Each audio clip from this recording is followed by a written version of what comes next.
Hi, everyone. I'm Susie Marks, and we are back here at the Bargains Group for Engage in Changes Project Winter Survival. And I am hashtag Project Winter Survival is also a typeful, I must say, Mark. We're here with Mark Horvath, the man with the plan, and that plan included getting your butt here from Syracuse, New York. Amazing. Thank you so much.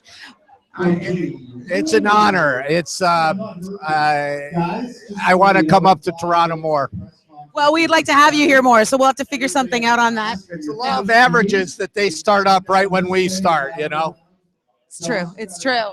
Now, we've got a little bit of noise in the background because we're getting ready for the noon press conference, get an update on how we're doing. It's very exciting. So much activity this morning already. Mark, I want to hear a bit. I want to share with the audience a bit about your connection with this project, your involvement, because I know you played a critical role. No, this Officer Scott Mills, who you guys have probably heard from a bunch, helps kids that like to graffiti find safe places to do their art.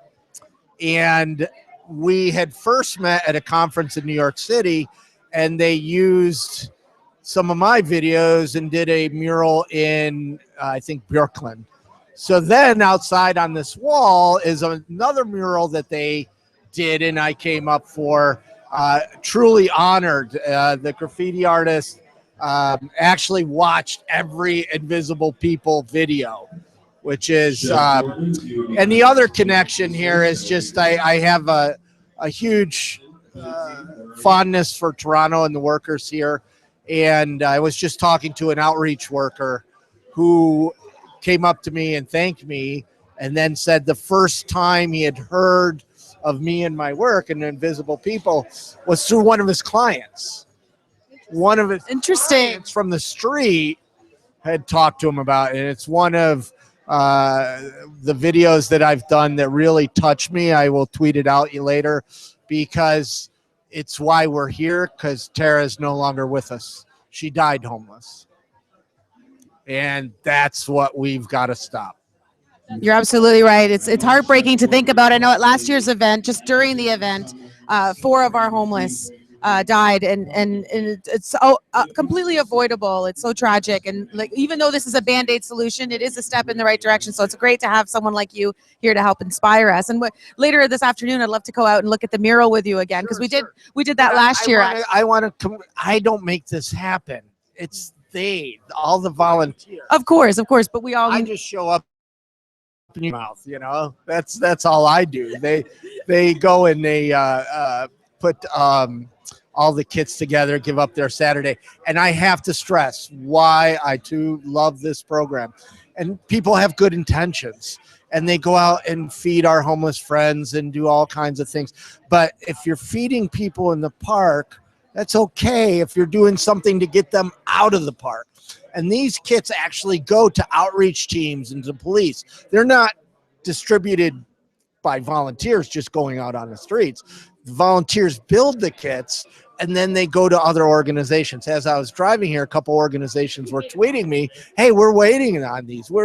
And as donations and support to help fight homelessness keeps on getting less and less, outreach teams don't have the money, sleeping bags. So it's so important in helping to build that relationship, because homeless people have, you know, by the time part of the cause of homelessness, they've severed any social fabric or network that they have.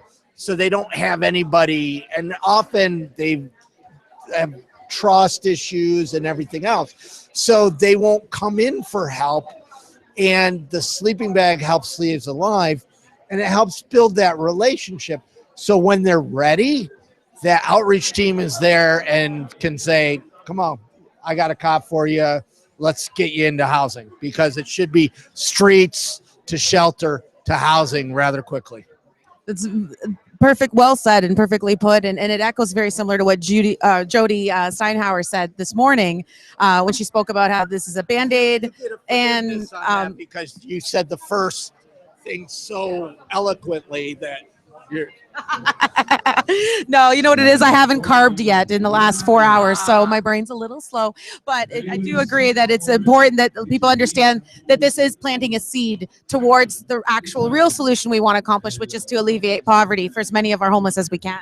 So it's I think your voice is very powerful. You don't give yourself enough credit to the impact that that can have. Well, thank you. Thank you very much. Thank you so much, Mark. We'll let Mark get back to his lunch, and we'll be just momentarily getting ready for the press conference. So stay tuned, everyone. We'll talk soon.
So if you're still sitting and patiently waiting for the press conference to begin, thank you so much for sticking with us. It'll be happening momentarily, and I'm going to bring the mic right to the speaker so you can hear it as clearly as possible from the comfort of your home, while you also look at our website and donate, as well as tweet and retweet to help keep Project Winter Survival, hashtag Project Winter Survival, trending in Canada, and keep that awareness going so that we can gather as many donations as possible and continue to make a difference with this wonderful project and initiative.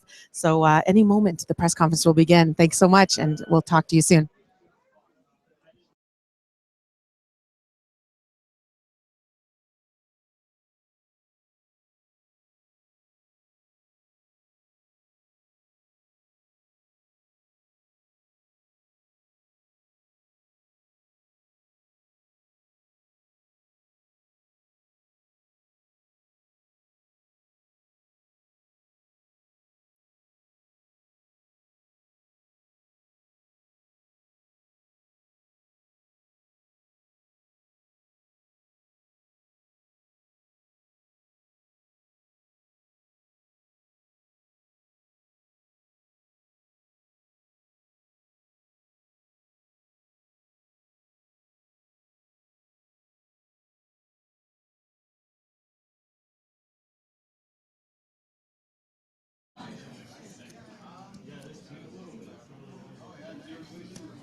Check one, check, check.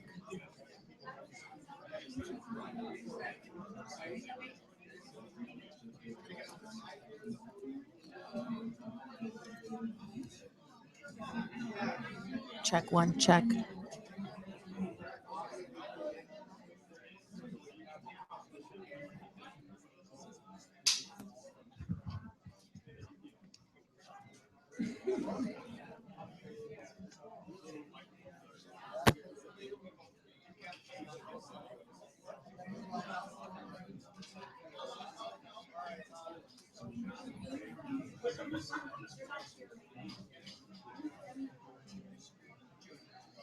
Check one, check, check.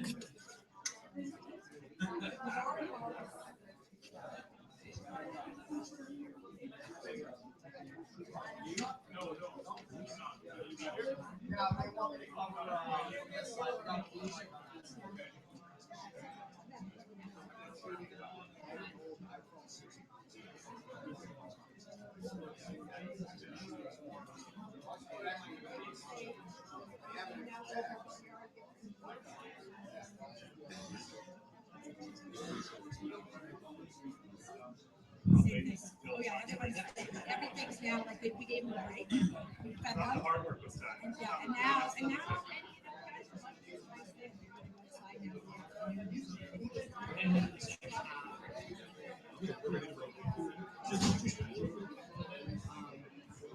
So he's just going to talk to people this you guys.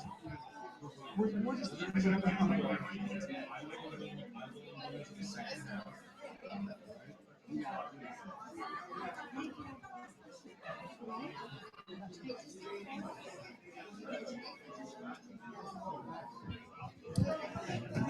Jay, can you come up and make sure you're close by the stage, please? And Debbie as well. Jay and Debbie, if you can come up over to the side of the stage, that would be awesome. Thank you.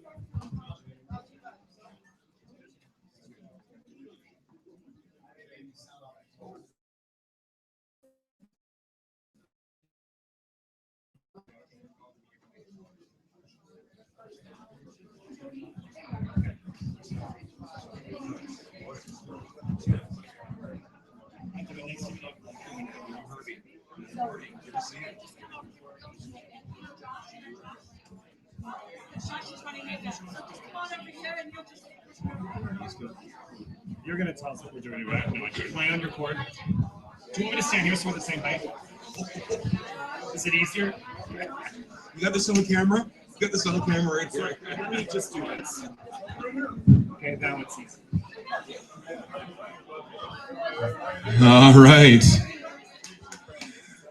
Ladies and gentlemen, we'd like to officially extend a welcome to all of you to the press conference portion of today's incredible activities. My name is Herbie Kuhn, the in-house voice of the Toronto Raptors, rocking the Toronto Police Services toque right now in support of our friends from 13 Division who came and helped us out today.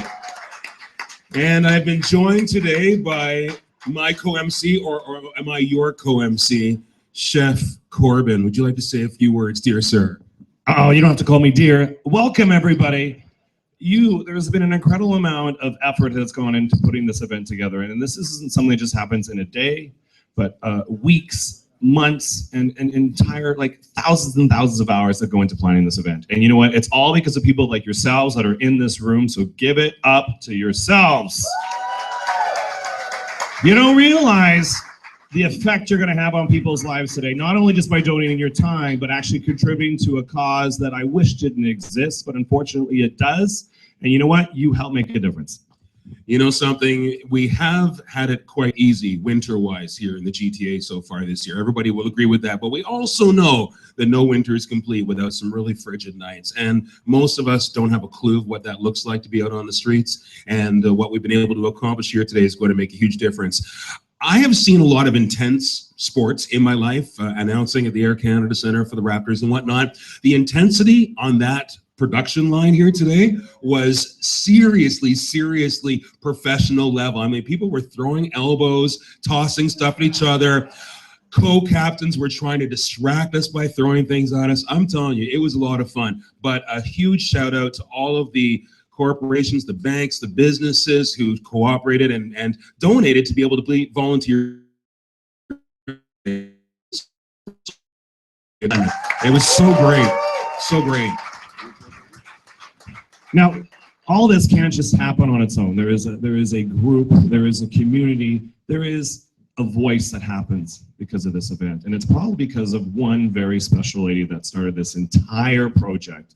And without this woman, none of you would be here today. So I want all of you to give a huge round of applause to Jody, who has got this Engage and Change, this particular project Winter Survival Emotion. Jody, come on up and tell everybody what this is all about. And you know what?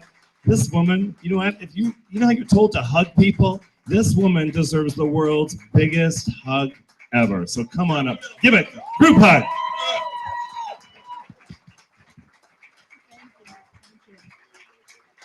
All right. Well, it's everybody who does the work. I just get to be the boss sometimes. But Corbin and Herbie, your first year with us. We hope it's the first of many. You guys have done a spectacular job. And for those of you who don't know, it's the 17th annual Project Winter Survival, an initiative of the charity Engage and Change. And it's all about together as a community, business, students, volunteers, police, media, to get the word out there that homelessness should not be happening in this city.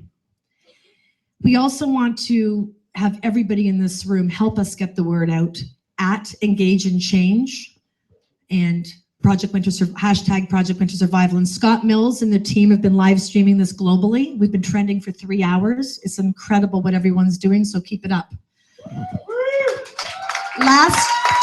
Way to go, Scott. Last year, at this project, we reported there was 4 deaths on the street. Does everybody remember that last year? We gave out kits last year, and the outreach workers and shelters and media told us there was not another death on the street last year due to cold once we gave these kits out. So, measurement, that's what it's all about. We have not had it as cold, but Global was here yesterday and told us it is going to be a cold, cold week, so we couldn't have done it any sooner. It's perfect timing. Today, 3,000 kits. There was over 100,000 units of product put into these kits. And the value that everyone asks, how much were these kits worth, was just under $500,000. All right? And thank you to the incredible donors and sponsors. So many companies donated these products for free. And because of the people here today who were sponsors, the products we couldn't get for free, we had to purchase, okay? But incredible value, and thank you for making a difference. And you see exactly where your money goes with Engage and Change, right into these kits. The true heroes in my mind, though, are the homeless shelters and outreach workers that are in the building right now that are waiting to get their kits. And right after the press conference, about 160 agencies and homeless shelters have been queued up by 13th Division Toronto Police Services, and we are going to all go outside and put our hats and gloves and coats and boots on. These volunteers are going to work hard, and you're going to meet the people who are the true heroes. They're going to hand the kit to somebody who lives on a street and say, can we get you some help? Do you need a meal? Do you need some health care? Can we get you inside? I don't ever want to do this project again, but this is a Band-Aid. Homelessness should not be a problem in the city of like Toronto. We need housing, and we need housing now. But until we can get housing, this is a project that will help the approximately 500 people that live on our streets at night. A big thank you again to the volunteers and my bargains group team. They do all of this. They're incredible. They do their job and they put this all together at the same time. And there's incredible sponsors like Scotiabank, CIBC, TD, RBC, so many people behind me. This year we even had a crowdfunding campaign by a company called Optimus. CAI is long-term sponsors. Kendari has put on the TV commercial that you see with the dog that's all over the networks across Canada, Dog Days. KPMG, behind the scenes, everything they do, and thank you to the board who works tirelessly. People say to me all the time, Jody, what do I do if I see a homeless person in my neighborhood? Because homelessness is not just in the downtown core. If you see a homeless person, the first thing I always say is smile. They're just like you or me. They're just people. What would you do if you saw your friend? Smile, if you can buy them a coffee, if you can get them something to eat, but just make them feel like they should, number one. Make them feel loved, exactly. And the other thing is, if you see someone who looks like they may need some help, call 311. The city has an amazing service, and they will send, if you can call them and tell them where the person is located, they will send out one of the outreach vans to go to see them. An estimated 235,000 Canadians experience homelessness each year. That's about 1 in every 150 Canadians. Frightening. And in any given night in Canada, approximately 30,000 people have nowhere to call home. And 20% of these people are between 16 and 24 years of age. Homeless youth. In Toronto, 900 to 2,000 people of that age are on the streets. but it's 2 to 4 times more. There's only 489 shelter beds in Toronto for youth, and there's up to 2,000 of them. Homeless youth in our city remain unhoused for approximately 1.5 years. Shelters are very challenging places. If you don't think it's like checking into the Holiday Inn, it's not. In 2014 and 15, there was 39 cold weather alerts. Just imagine what it'd be like on one of those nights to sleep outside. This is where our kits truly make a difference, when an outreach worker can go and say to somebody, let's get you inside to a warming center, let's get you inside. Agencies have told us this week that it's much worse than the media is reporting. They're afraid to tell you how bad it is out there, but I can tell you the numbers are up. The outreach workers will tell you they're seeing more people living on the streets, and that's not supposed to be happening. The numbers should be going down with all the programs, but the economy is the economy. So think about that. So we're very privileged today, and I've just met a wonderful woman to put a face to all of you about the issue of homelessness. And I would like to introduce you to Debbie.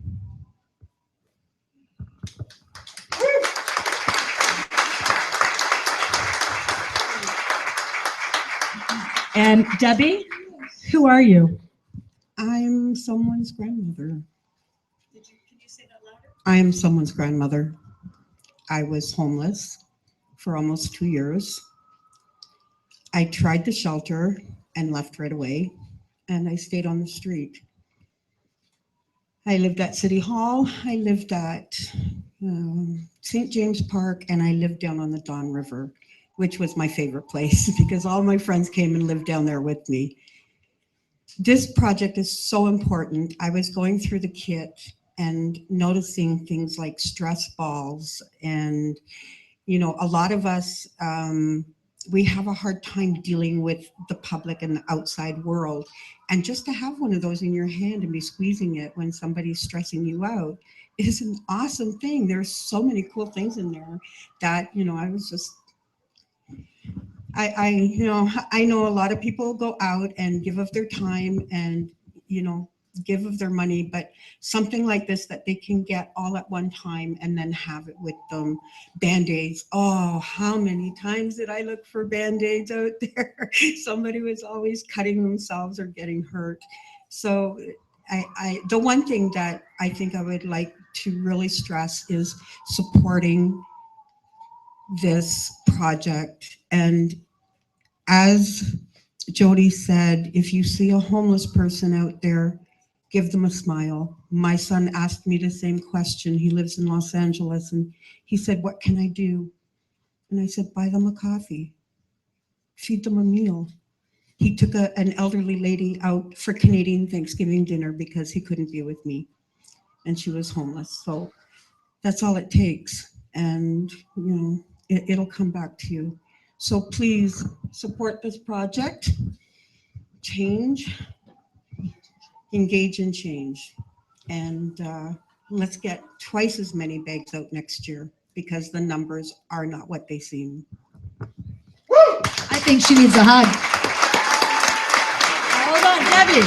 You got 2 huggers. These guys won't do hug.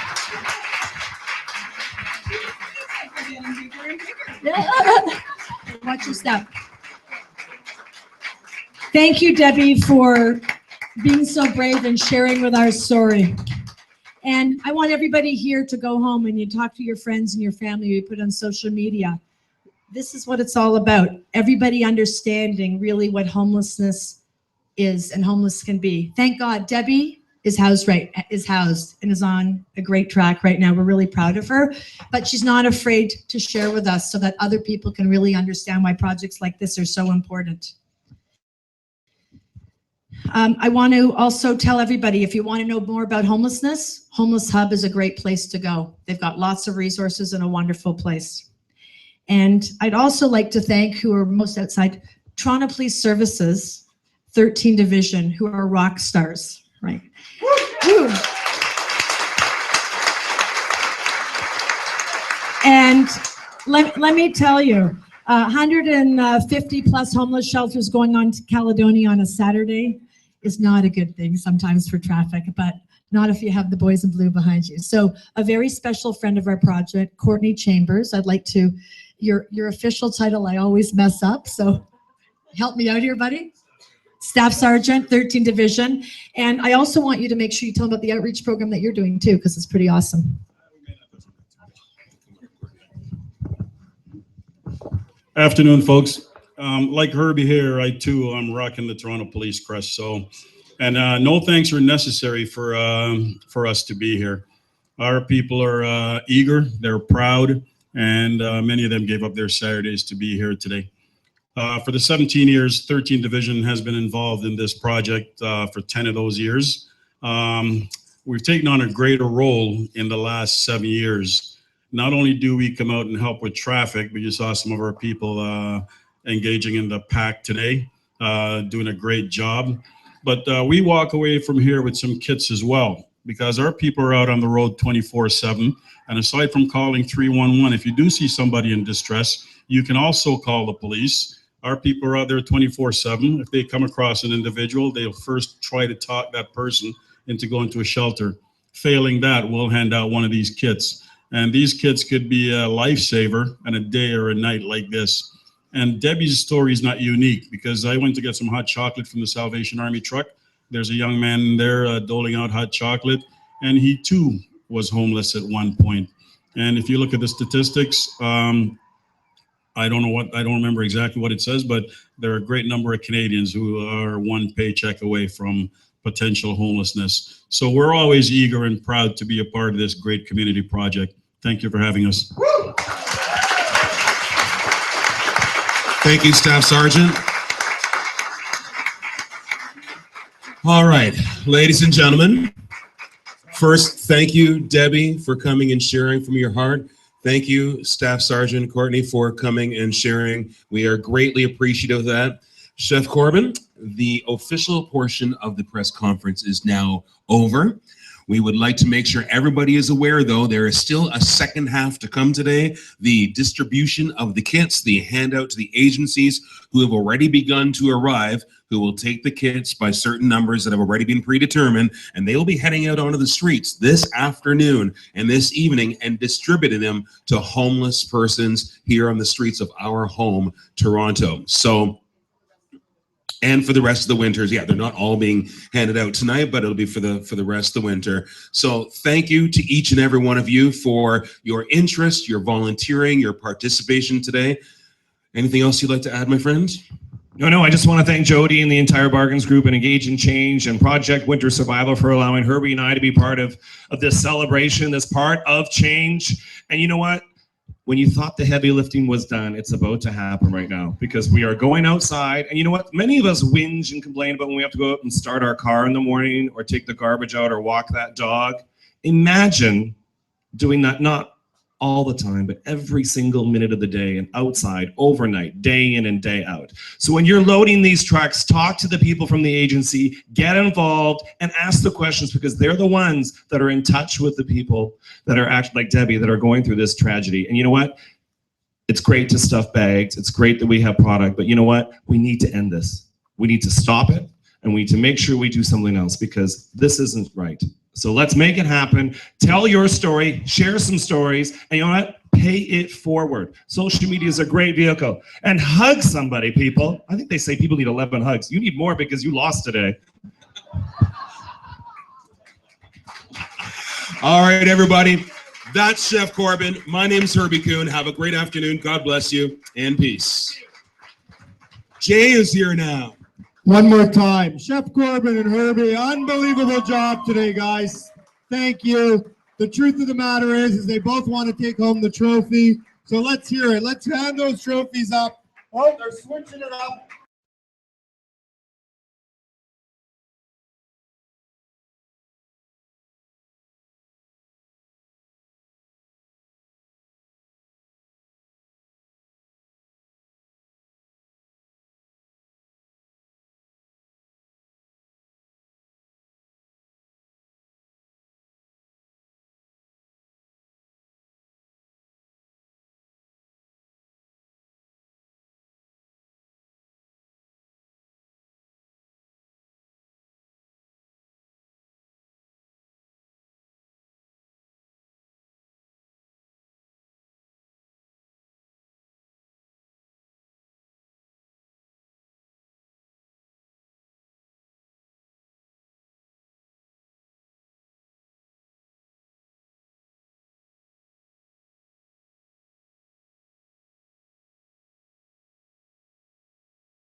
So things are happening and starting to get organized outside. In the meantime, I did make a note of a couple of the key messages from the press conference for those of you that didn't get a chance to catch it. We heard from, we had a very inspiring and touching story from Debbie, who is a grandmother who had gone through an experience of being homeless, and fortunately now she does have a home, but she spoke very strongly about the importance of initiatives like this, and that the ultimate goal that we all have is to alleviate poverty. She also spoke about the numbers not being quite what the real numbers are. When we hear them on the media, I think as Jody spoke to, there was some reluctance to share what the true numbers are. And of course, we're never going to always know the true numbers, but we have to keep that in mind when we're making this kind of initiative, that we're just reaching a small group, and that the more we can do, the more we can help. It's unfortunate, but it's gotten worse and worse, and especially knowing that heavy winter weather is coming. As Jody said, it couldn't come any sooner. She also spoke to this is a Band-Aid solution. We keep hearing that message, and it's important to keep reinforcing that. When you see someone on the street, some of the tips that she suggested are to first, of course, just smile. We all need human connection. We're all the same, regardless of whether or not we have a home. And Jody spoke passionately about that importance to really make that real connection to begin with, and to offer some immediate help, a coffee or a meal, and more importantly, as much as we can, to help them connect with the wonderful network of people out there that can help them. In the shelters are, of course, police, including the group in Toronto 13 that have been here today passionately helping with this cause.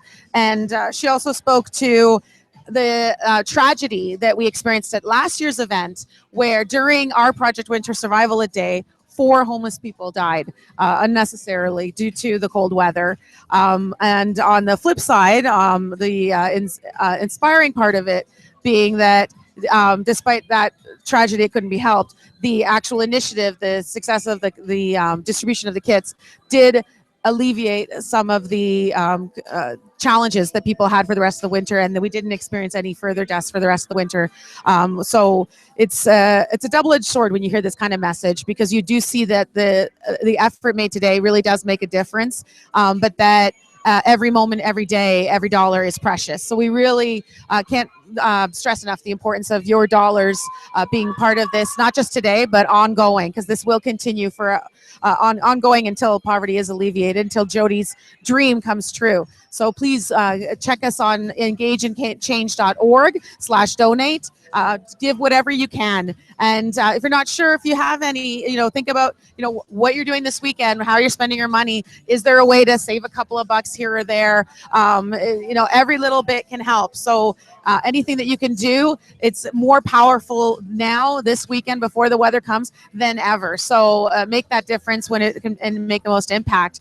And she also spoke to the real heroes being our agencies, the folks that do connect with the homeless, that distribute these kits, and that have that opportunity to make it truly a seed to a path of eventually alleviating the situation for them, alleviating the poverty, alleviating being homeless. So, it's all about making the connections. That's really what these kits, the most powerful thing that they can do is to get people into a place where they're comfortable and where they can trust who their caregivers are, and get the help that they need and that they deserve when things matter the most.